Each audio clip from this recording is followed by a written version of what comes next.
అక్కడి నాగేశ్వరరావు గారు ఈ దీంట్లో ఆలుమగల సినిమా ఆడాం.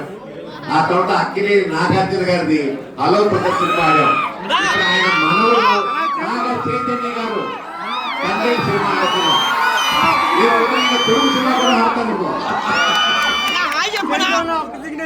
అద్భుతమైనటువంటి ఒక వంశం అక్కినే నాగేశ్వరరావు నాగ చైతన్య గారు. ఇది మామూలు ఇంటి కాదండి, ఇంకా ఎన్నో కొత్త ఇంట్లో కొట్టబోతున్నాడు నాగ చైతన్య. No doubt.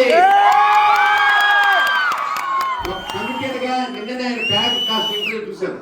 చాలా బాగుంది, చాలా చక్కగా డౌట్ చెప్పి మాట్లాడారు. చాలా నచ్చింది.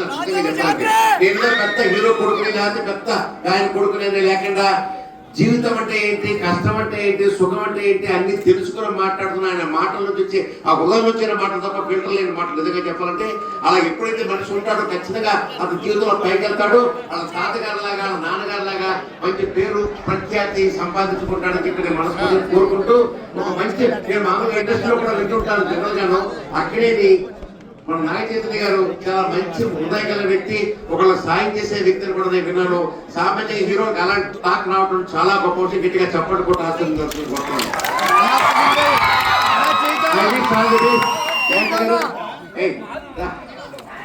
అల్లు అరవింద్ గారు చేతిలో పట్టాడు నాగ చైతన్య. పన్నీవాస్ నలిపేశాడు పట్టుకుని. చెప్తాను, వీళ్ళిద్దరు కష్టం ప్రతి ప్రేమలో కనిపిస్తోంది. అల్లు అరవింద్ గారు మంచి స్నేహితులు. ఆయన అనుగ్రహంలో పన్నీవాస్ గా నడుస్తూ అద్భుతమైన సినిమాలు. వీళ్ళకేంటంటే మంచి బొర్ర, చక్కగా ఒక కథ ఎలా చూపించాలో రాసి పట్టి సానపట్టి చూపిస్తారు. అందులో వీళ్ళకి ఎంత సక్సెస్ఫుల్ వస్తున్నాయి. ఆ విషయాలు అవి మళ్ళీ విషయం కావాలనుకుంటున్నాను. Thank you.